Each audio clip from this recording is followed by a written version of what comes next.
આજે ચૈત્ર સુદ એકમ એટલે કે મહારાષ્ટ્રીયન ભાઈ બહેનોનું નૂતન વર્ષ ગુડી પડવો. મહારાષ્ટ્રની સંસ્કૃતિમાં આ દિવસનું અનેરું આધ્યાત્મિક અને સામાજિક મહત્વ રહેલું છે.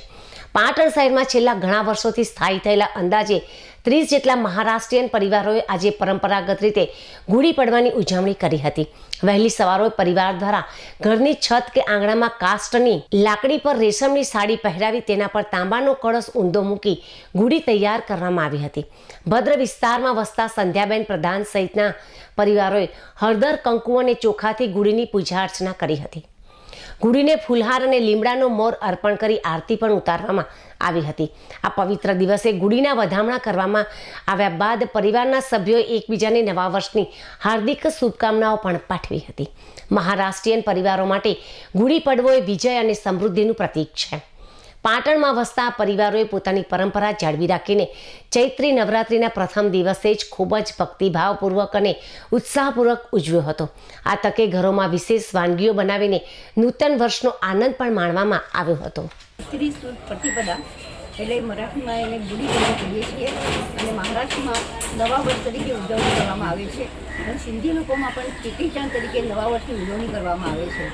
ગુડી પડવો એ પ્રતીક એવું છે કે જ્યારે એવી કથા એવી છે કે જ્યારે અયોધ્યામાં પરત ફર્યા 14 વર્ષ પછી શ્રી રામ ભગવાન, ત્યારે બધાને ખબર પડી ગામ લોકોને કે પરત આવી રહ્યા છે રાજ્યમાં અયોધ્યામાં, ત્યારે બધાને બહુ આનંદ થયો અને બધા ઝાડની ટોચ ઉપર, અગાસીની ટોચ ઉપર જઈ બધા હાથમાં જે કપડું આવે એ ફરકાવવા માંડ્યા કે ભાઈ અમે આનંદ વ્યક્ત કરવા માટે.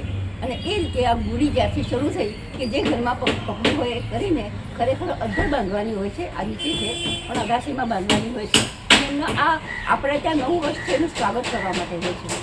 ગુડીમાં સાચું હોય છે તો લીમડાનો મોર, એ લીમડાનો મોર એમાં હોય છે, હૈડો હોય છે અને લીમડાના મોરનું મહત્ત્વ તો આપણે બધા જાણીએ છીએ. આયુર્વેદમાં પણ મહત્ત્વ બહુ જ છે કે ચૈત્ર માસથી તમે લીમડાનો મોર 15 દિવસ સુધી ખાઓ તો આખા વર્ષમાં તમને કોઈ ગરમી પેટની રહેતી નથી. અને એ આપણું બધું જ એ જે ધર્મ છે, આપણા સંસ્કાર છે, ધાર્મિક રીતિ રિવાજ છે, એ સાયન્સ સાથે સંકળાયેલા આ રીતે છે. એટલે ગુડી પણ એનું પ્રતીક છે કે તમે આનંદ કરો પણ સ્વાસ્થ્ય સાથે આનંદમાં. નવું વર્ષ 2082નું આપણું છે એ બધાને સુખદાયી જાઓ એવી કામના સાથે મારી બધી બહેનપણીઓ, મારો મિત્ર વર્ગ, મારા વકીલ મિત્રો બધા હાજર રહ્યા છે. આ પરિવાર અને મિત્રો એનો એક સામૂહિક તહેવાર છે.